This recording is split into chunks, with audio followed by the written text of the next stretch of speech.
Good morning, students. Last time we were discussing about the composition of DNA. We talked about that in a nucleotide, sugar, phosphate and nitrogenous bases, they are attached with different bonds. The bond that is formed between sugar and phosphate is phosphodiester bond.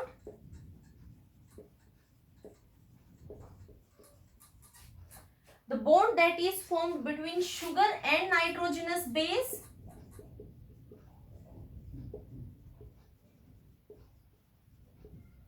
this is a glycosidic bond, and the bond formed between two nitrogenous bases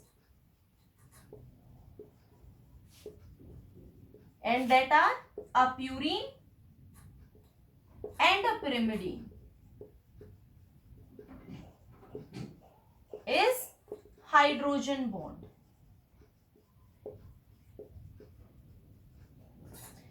So this is what we talked about yesterday, and the two DNA strands, they are running anti-parallel to each other, and anti-parallel running is because of the opposite orientation of sugar molecules. This is all what we have discussed. Now here I told you that the hydrogen bonding always takes place between a purine and pyrimidine.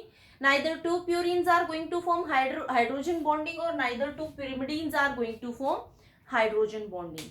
The reason behind this is, see, if we talk about the diameter of the DNA, in later on in the structure of DNA we will discuss about that. So that is 2 nanometer. This is the distance that is present between two DNA strands is 2 nanometer. And here hydrogen bonding, two nitrogenous bases are present and hydrogen bonding is taking place between them. If I am trying to fit two purines over here, purines are double ring structure. So if two purines are fitted over here, they are moving out. This is not enough space for two purines to fit. That's why hydrogen bonding is not taking place between two purines. And if I am placing two pyrimidines, then these two, there are single rings. These two are also, the space is left over here and here also. So these are also not going to fit between these DNA strands. And if I am taking one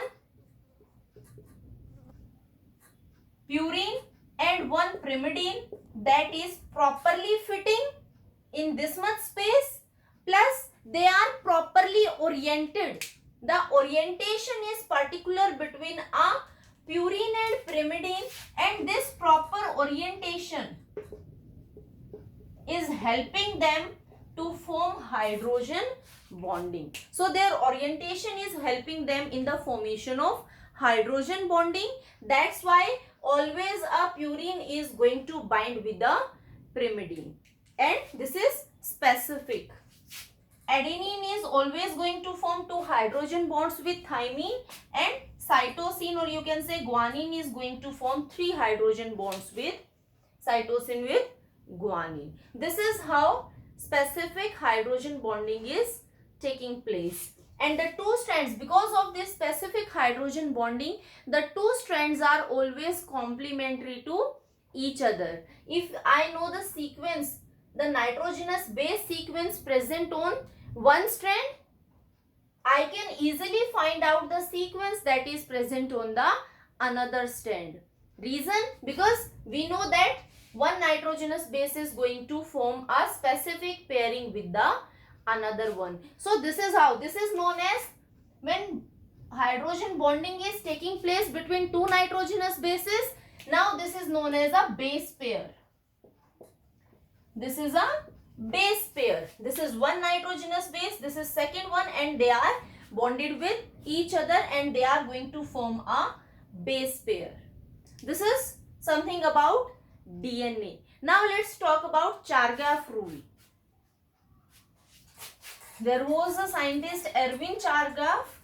He gave some of the generalizations related to DNA, and the generalizations that were given by Chargaff are known as Chargaff's rule. What Chargaff said about DNA? He told us that purine is the number of purines are always equal to the number of pyrimidines. Purines are always equal to pyrimidines. Means A plus G, purines, is equal to C plus T, pyrimidines. This was the first generalization given by Chargaff. The another one is, in a DNA strand, adenine is always equal to thymine and cytosine is always equal to guanine. So adenine is equal to thymine. This is equal to sign, not hydrogen bonding. So adenine is equal to thymine and cytosine will be equal to guanine. But the thing is, A plus T is not necessarily to be equal to C plus G. These bondings, they are equal. The number of A are going to be equal with T, C with G, but their sum is not necessarily to be equal.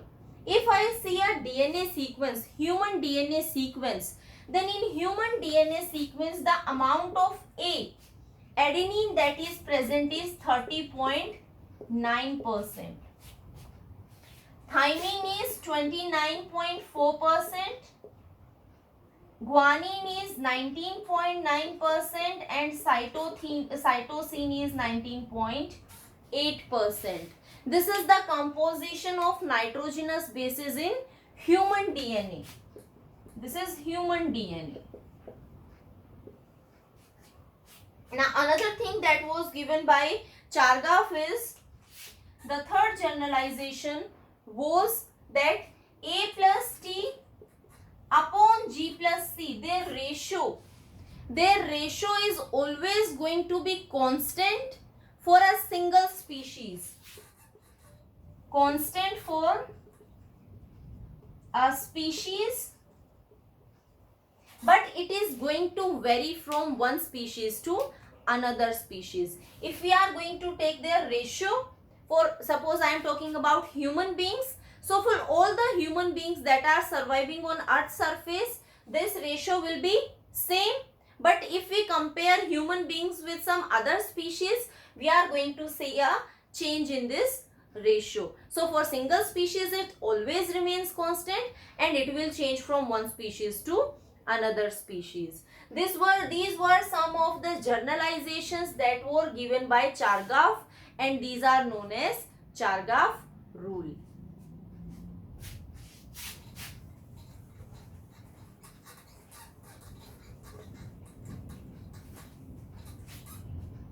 Now let's start talking about an important topic, that is structure of DNA. Physical structure of DNA. In earlier classes also we have learned about structure of DNA. So we talked about some of the characteristics. We are going to say it again. अगर हम DNA के structure की history की बात करते हैं तो there are lots of scientists who studied DNA, structure of DNA. An important name that comes is Wilkins and Rosalind Franklin. E. Franklin.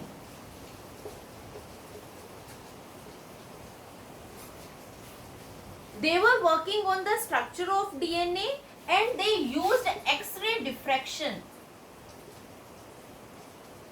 to analyze the three-dimensional structure of DNA. They were having some of the data that they get from X-ray diffraction, but they were not able to compile and analyze that data. Then two other scientists, that is Watson and Crick,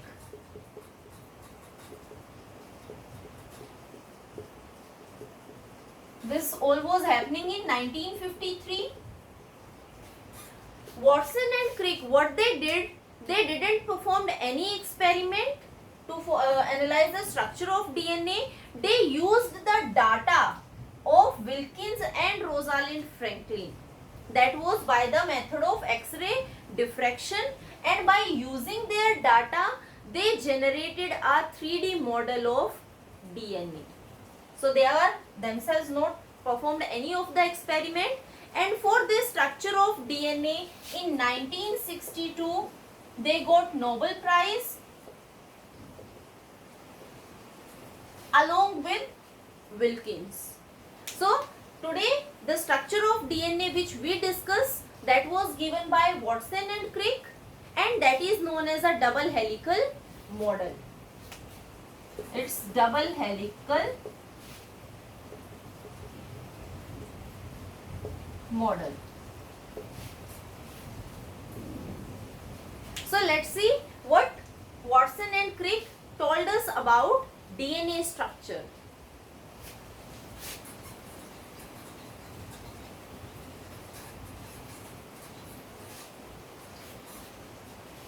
The first thing they said that the DNA strand, the helix, that is, it is double helical.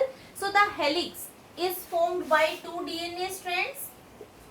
Helix is formed by two DNA strands, and these two DNA strands, they are coiled around a common axis. Coiled around a common axis, एक common axis के around spirally present है, and they are giving a double helical structure. Plus it is right-handed. The coiling is right-handed means it is moving clockwise.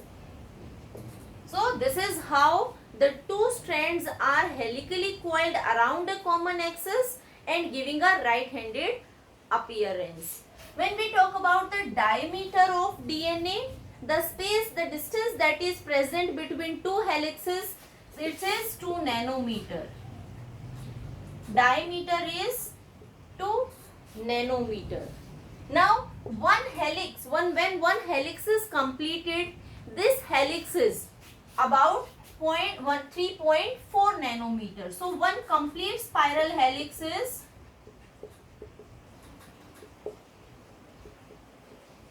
of 3.4 nanometer, and in each spiral helix there are 10 base pairs. I am saying 10 base pairs because here two nitrogen bases are bonded with hydrogen bonds. So 10 base pairs are present in one helix, and the distance between two base pairs, because the complete helix is of 3.4 nanometer and 10 are there, so distance between two base pairs is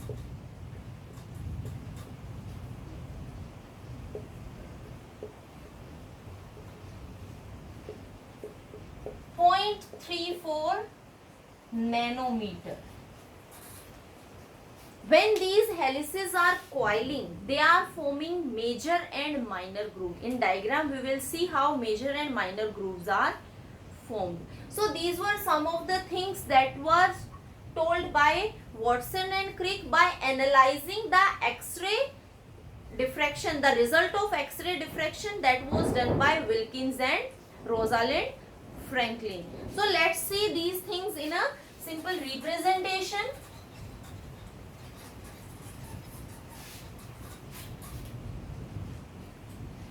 So this is our axis around which the DNA strands are going to be spirally present.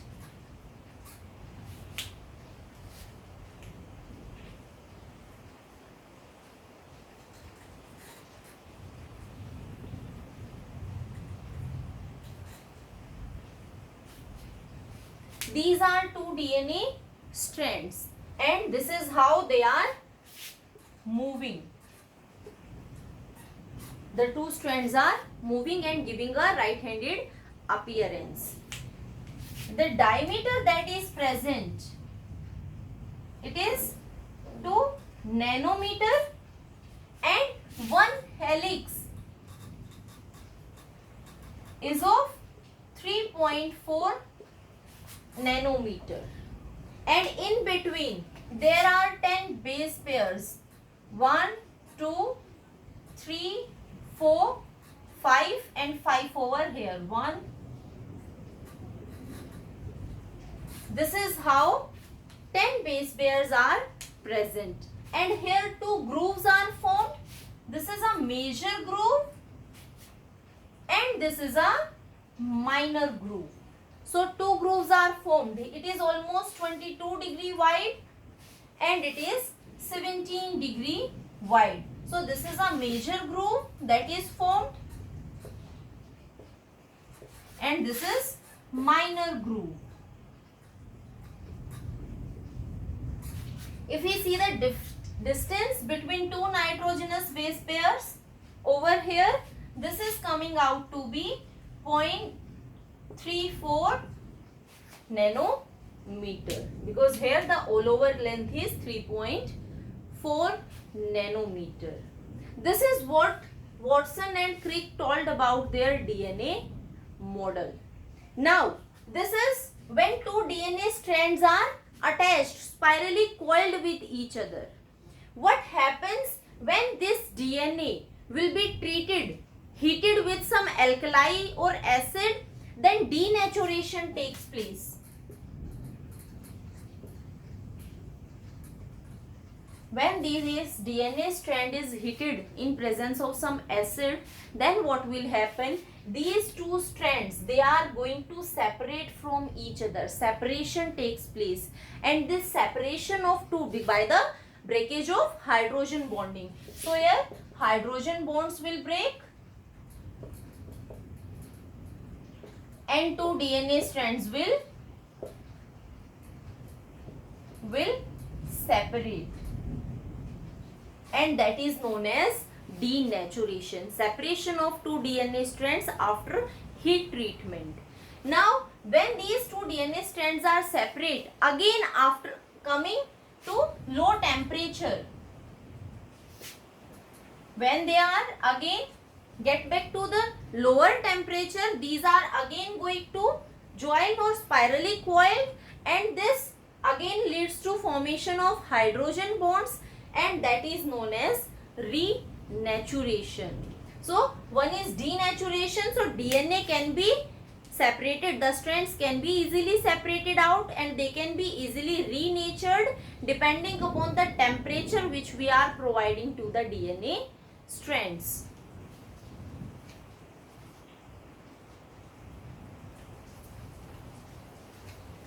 Now in this DNA structure, the backbone that I have showed with the black line, the backbone that is present over here, this backbone is made up of sugar and phosphate.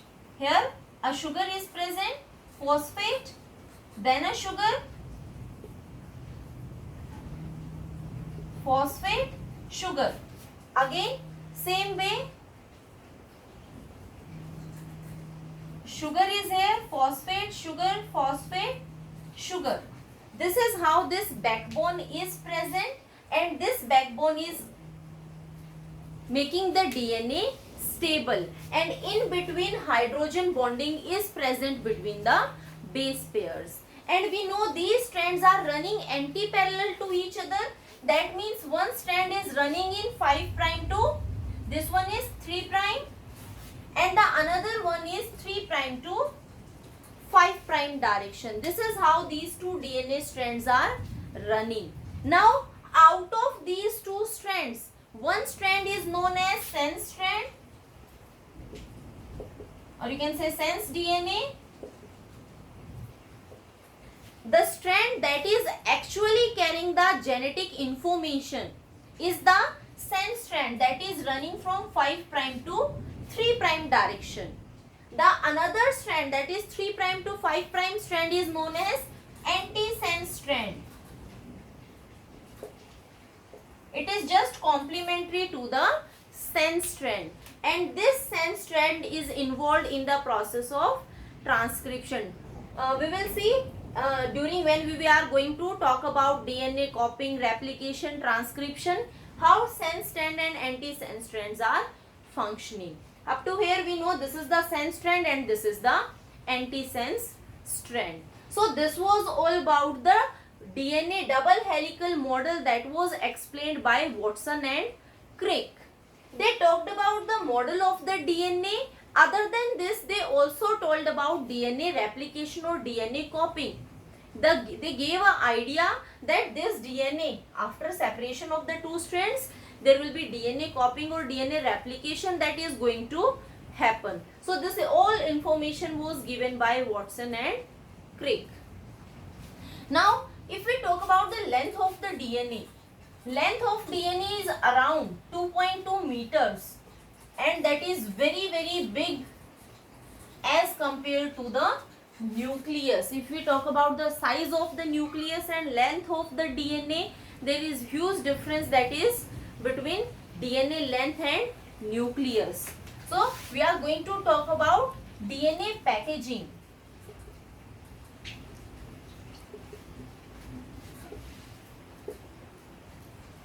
Length of DNA is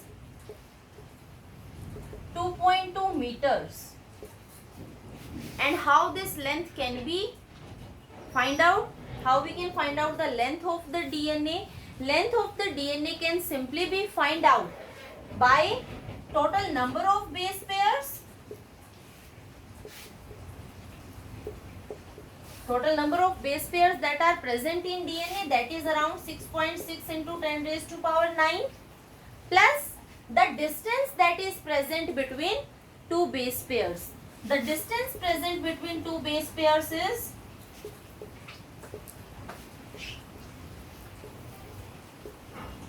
0.34 nanometer, or we can say 0.34 into 10 raised to power 9 meter. So when we are going to multiply these two, we can easily get the length of the DNA, and this is 2.2 meter. So this much big DNA is present inside the nucleus of the cell. If we talk about a prokaryotic cell, then prokaryotic DNA is lying in contact, almost in contact with the cytoplasm, or you can say nucleoid is present. That is not a true nucleus. And in eukaryotic cell, this whole DNA is present inside the nucleus. But this DNA is present inside the nucleus in packaged form. It is compiled, compacted, packed, and then it is present inside the nucleus. So let's see how packaging of DNA, this much length, is reduced and how this whole process is done. When we talked about the composition of DNA, in composition of DNA we saw that phosphate is present in DNA, and this phosphate is important. It is playing an important role in the packaging of the DNA. Why? Because this phosphate is providing negative charge to the DNA. Negative charge is there. And why this negative charge is important? Because for packaging there is requirement of some basic proteins like histones. For packaging of the DNA, histones are required. I am saying basic. Histone is basic in nature because it is having some of the basic amino acids like lysine, arginine. These are basic amino acids and they are present in huge number in histones. So these are basic proteins. Now they are having positive charge, and the positive charge of the histone is going to interact with the negative charge that is present on the DNA, and their interaction is helping in the packaging of DNA. Let's talk about something about histone proteins. Histone proteins, there are 5 histone proteins that are present. These are H2A, H2B, H3, H4 and H1. These are 5 histone proteins. ये 5 histone proteins हैं जिनमें lysine और arginine का content ज्यादा है और उसकी वजह से वो बेसिक नेचर के हैं. इंटरेक्शन किनके बीच में होगी? इनके पास जो पॉजिटिव चार्ज है that is going to interact with the negative charge that is present on the DNA.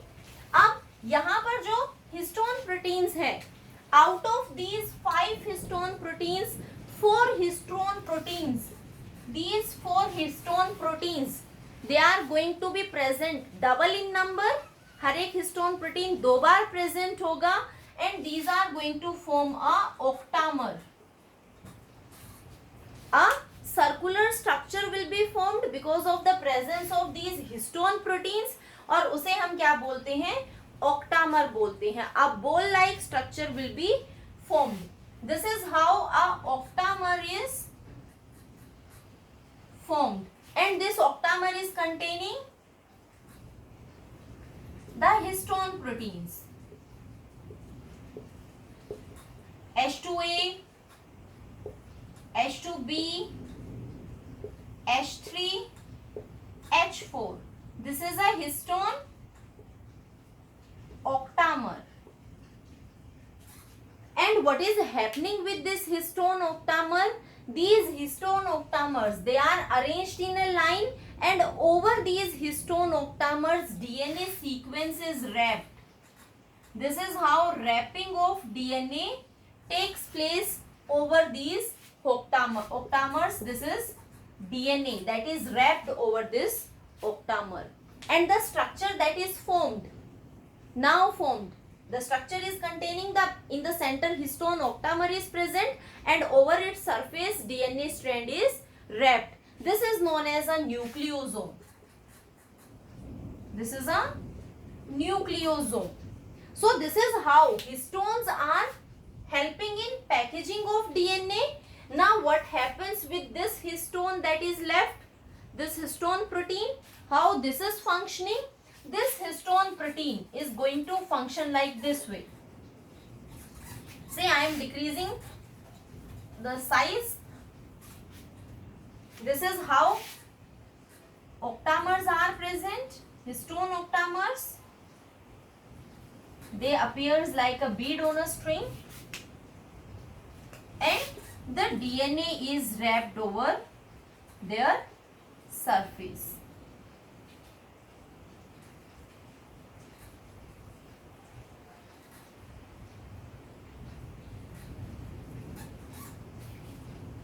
All the 4 histones, they are present in this region, the center core region. And 1 histone, 8 are there. This is how they are present. And 1 histone is present over here. And that is known as linker histone. H1. H1 is present outside and other histone proteins are present inside. This is how a chain is formed in which DNA strand is wrapped. This is one nucleosome, another nucleosome. This is how chain of nucleosomes are present. This is what that is done by histone proteins. As soon as, means when there is packaging of DNA take place, diameter, length is going to decrease because we are packaging DNA, तो DNA की length decrease हो जाएगी, लेकिन packaging की वजह से DNA का size, diameter, that is going to increase. So this is one step of packaging और इसके बाद ऐसे बहुत सारे steps होते हैं जिसकी वजह से continuously DNA पैक होता चला जाता है और at last we are going to get the structure that we call as chromosome. जब हम मेटाफेज तक पहुंचते हैं तो हमें क्या दिखाई देते हैं? क्रोमोसोम्स दिखाई देते हैं. The result, the chromosomes have resulted from the continuous packaging of DNA. तो अगर हम डीएनए पैकेजिंग को डिफरेंट स्टेजेस पर देखते हैं then what we are going to get? Initially we were having a diameter of,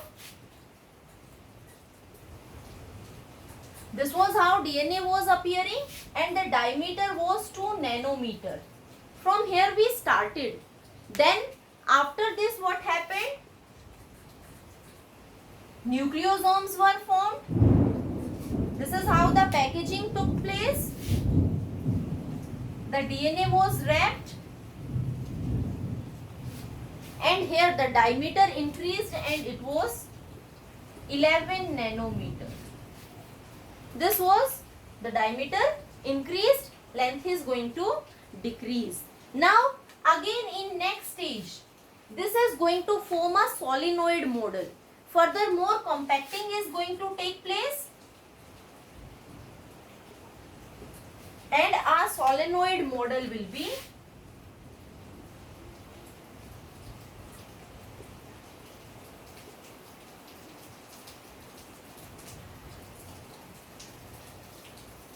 this is how a solenoid model will be formed. Solenoid structure is formed, and further it is going to, the diameter is going to increase, and it is about 30 nanometer. So exactly same way, continuously folding is increasing. There will be some extended forms. This is how it is going to extend. Folding again, it will be 300 nanometer. Then loop domains will be formed. Means there will be more further coiling. The loops are going to be coiled more and more, and the diameter will increase up to 700 nanometer. And at last the structure which we are going to get is chromosomal structure.